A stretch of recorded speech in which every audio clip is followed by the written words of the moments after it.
такої колекції, як в Херсонському художньому музею, не було у жодного обласного музею. Значна вага цих виробів не зупинила окупантів перед крадіжкою. They target Ukrainian cultural heritage and they target Ukrainian museums. This is an important issue that will have long-term consequences. Hello and welcome to Ukraine in Flames, a special project by Ukraine Media Center and NGO Euro-Atlantic Course. I'm your host, Maria Romanenko. Kherson has been liberated. This is the good news that we've all been reveling in for the last 3 days.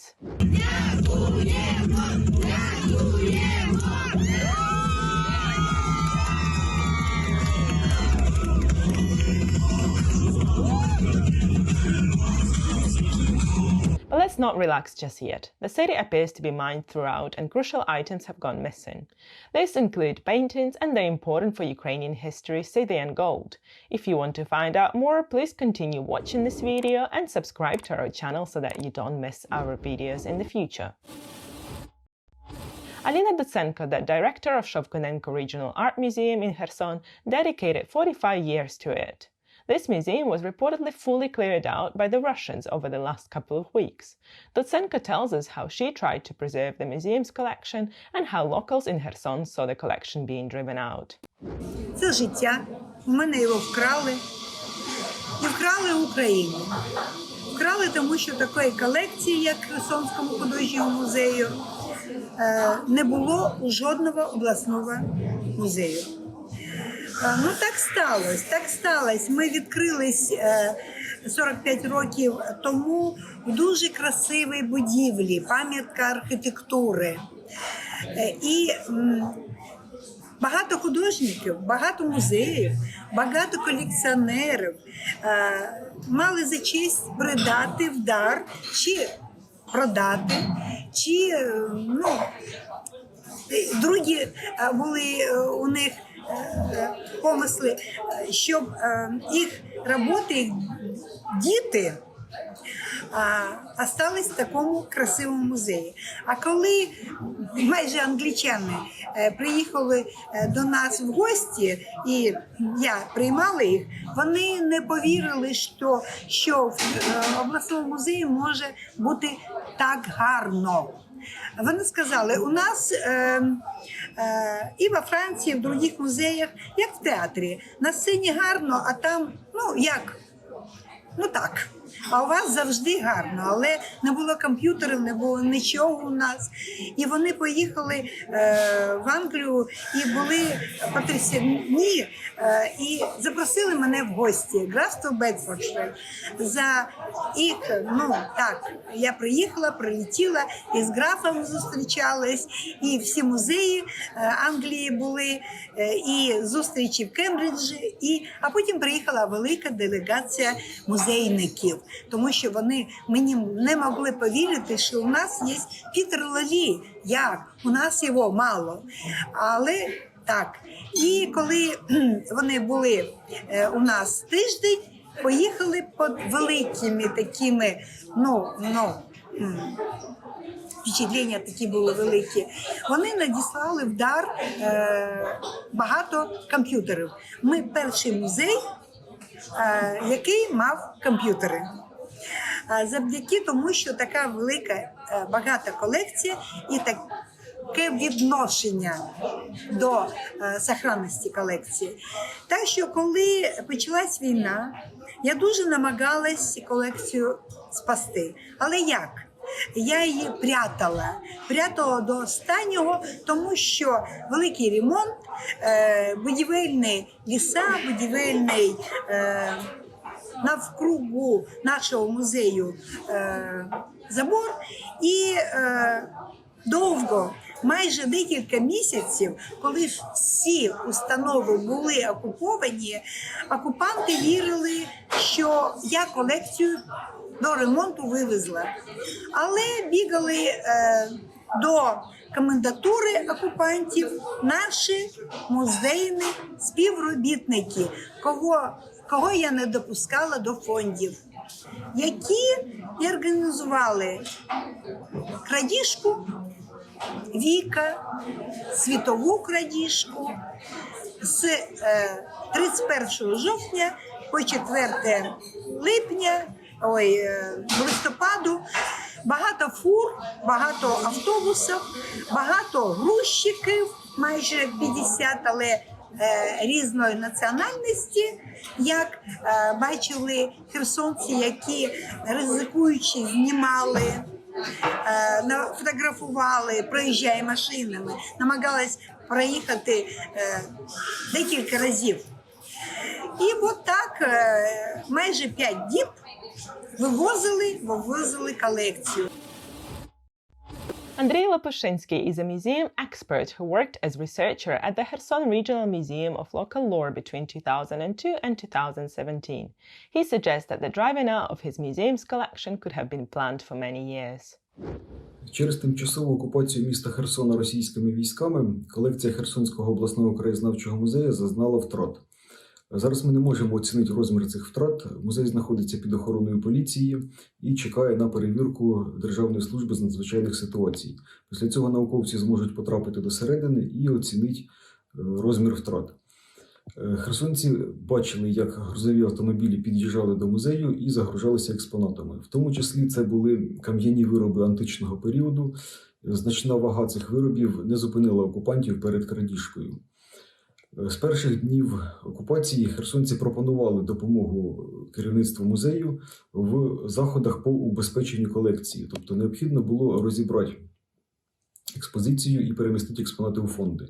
Евакуювати їх не було можливості, тому що Херсон з перших днів був оточений.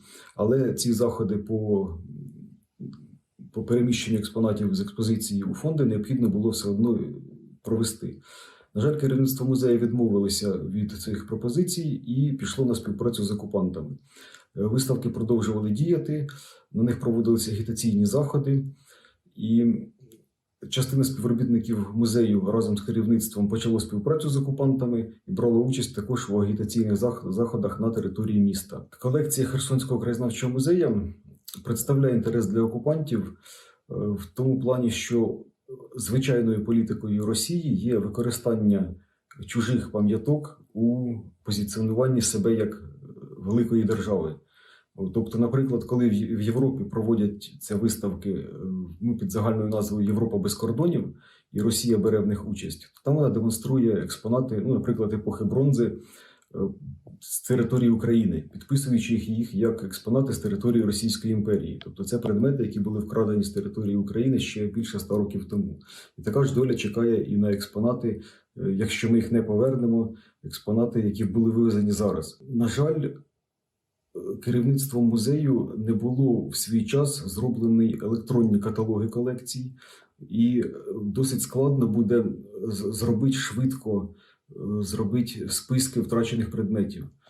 На щастя, після 2014 року на вимогу Міністерства культури було проведено фотографування інвентарних книг музею, і ці фотографії були направлені у Міністерство культури. Тобто списки експонатів музею у нас є, але ми не маємо їх зображень. І це катастрофа, тому що буде досить складно просто за списками потім упізнати наші предмети. Тобто це зможуть зробити окремі люди, які просто в лице знають ці предмети. Тобто політика керівництва музею роками була спрямована на приховування колекції фактично. І дуже страшно також те, що науковцям просто відмовлялося у доступі до колекції. Тобто ми теоретично можемо вважати, що оця співпраця з окупантами, яка відбулася у 2022 році, вона просто планувалася багато років. Предмети, які були вивезені, зараз повинні бути внесені до національного реєстру, і ми будемо вимагати їх повернення. Next up, Oleksandra Gaidai is the head of academic programs at the Ukrainian Institute. She describes how Russia's looting of Ukrainian art has been a trend for several centuries. Due to the information of the Ministry of Defense of Ukraine that was presented in October 2022, Russians looted 40 Ukrainian museums and galleries. The humanitarian disasters unfolds on the temporary occupied territories. People lack essential things, medical care and food supplies. Understandably, the removal of museum objects from Ukraine to Russia less noticed. But this is an important issue that will have long-term consequences. Therefore, it demands the attention of Ukrainian authorities, the international community, and institutions. In order to bring Russia to justice in the future, all cases of looting should be carefully recorded and preserved. In 20th century, Ukraine had already experienced mass destruction and loss of a significant part of its cultural heritage due to the colonial policy of the Soviet and Nazi authorities. Artworks, museum collections, archives, essential items for the Ukrainian national identity and culture, as well as the culture of other national and ethnic groups living on the territory of Ukraine, were taken by the occupation authorities and now in the most prestigious Russian State Museum galleries' private collections. As a result, these artifacts are beyond the reach of Ukrainian community. Ukraine lost not only the physical artifacts, but its place on the world cultural stage. In May 2022, the Russians robbed the Melitopol Museum, where Scythian gold from the 4th century was preserved. It included a jewelry set of 90 items, ancient pieces often depicting animals, produced by the tribes of area of Central Asia and Eastern Europe, called Scythian. On the last day of October 2022, Russian occupation administration removed valuable works of the 17th and 20th century from the Kherson Art Museum and transferred them to Simferopol, that is in Crimea. Local reports reported that 7 tracks were packed with stolen art. We should mention that the Kherson Museum has one of the best art collections in Ukraine. By stealing artifacts, Russia undermines Ukrainian identity and culture, depriving it of its most significant cultural objects. This is a violation of international humanitarian law. The UN Convention for Protection of Cultural Property in the events of armed conflicts of 1954 condemns such actions. Restitution should be part of the negotiations with Russia and compensation. Finally, art and folklore expert Milena Chorna explains how Russia doesn't just attack the museums and their collections, but the museum workers as well. Russians have a bad habit of looting Ukrainian cultural heritage. It started in the 12th century and it lasted for centuries. This time they came at night, well, burglars usually do. The first strike was the Ivankiv Regional Museum of Local Lore, and although it's a rather small museum, it held in its collection one of the best painters of Ukraine, one of the world-known painters, Maria Primachenko. And only thanks to the guard and to the locals who risked their lives saving the paintings out of the fire, the collection was saved. Nevertheless, we lost a great collection of ceramics, of ethnographic material, which was also held in that museum. They target Ukrainian cultural heritage and they target Ukrainian museums. You might ask whether I have proof. Yes, I have proof. For example, we were preparing to celebrate the anniversary of one of the most beloved Ukrainian philosophers, Grigory Skovoroda. It was his 300 years anniversary, and we were preparing to celebrate it on the national level. They hit his national museum, literally memorial museum, and actually the burial grounds at night. And there was no infrastructure around it, no infrastructure at all, no military, no civil infrastructure. They hit the museum directly. And only due to lucky chance or a miracle that the guard, who is the son of the director, actually survived under the wreckage. And it is thanks to the director and all the authorities that the most valued parts of the collections have been evacuated by that time. They are targeting museum workers as well. Do I have proof of that? Yes, I do. There is a great museum, Melitopol Museum of Local Lore, which held in its collections Kherson gold. The director of the museum, acknowledging the fast approach of Russian troops, she hid the most valued parts of the collection on the premises. The reasons for doing so is that in order to evacuate the collection, the director needs to get approval on multiple levels. She had to get approval of the local administration. She had to get approval of the Ministry of Culture and Information Politics. She had to find transportation, she had to find packing materials, and she had to find the security guards to do that. Unfortunately, Ukrainian culture has been underfinanced for quite a while, and there was no packing materials. The cars were hard to find. And of course, it was hard to find the security at that point. Thus, she made the decision to hide the collection on the premises because she had no right to take it out. She buried it in the basement. She took only her head of the holdings department with her, so there were only two people who knew where the collection was hidden.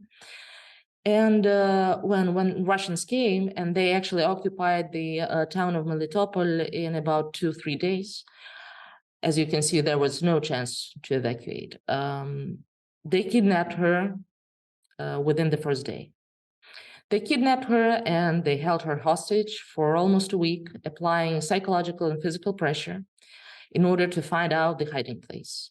Well, she never gave it up. They let her go only due to the interference of international community. The second one they kidnapped, the second museum worker, was the head of the holdings department. And she did not give the place up as well. They found it by lucky chance, and now the fate of this Kherson gold is unknown. They target Ukrainian cultural heritage sites, they target Ukrainian museum workers, and I would like to stress out that there are a lot of museum workers who are staying behind. It might be easier for artists to leave the country or to leave the locations because they might not be that rooted in the local culture, but museum workers, they feel their connection. You've been watching the special project by Ukraine Media Center and Euro-Atlantic course dedicated to the Russian-Ukrainian war, Ukraine in Flames. In our pinned comment, you can find information on how you can help Ukraine fight Russian aggression. If you find our work useful, please subscribe to our channel, like and share this video. Slava Ukraini!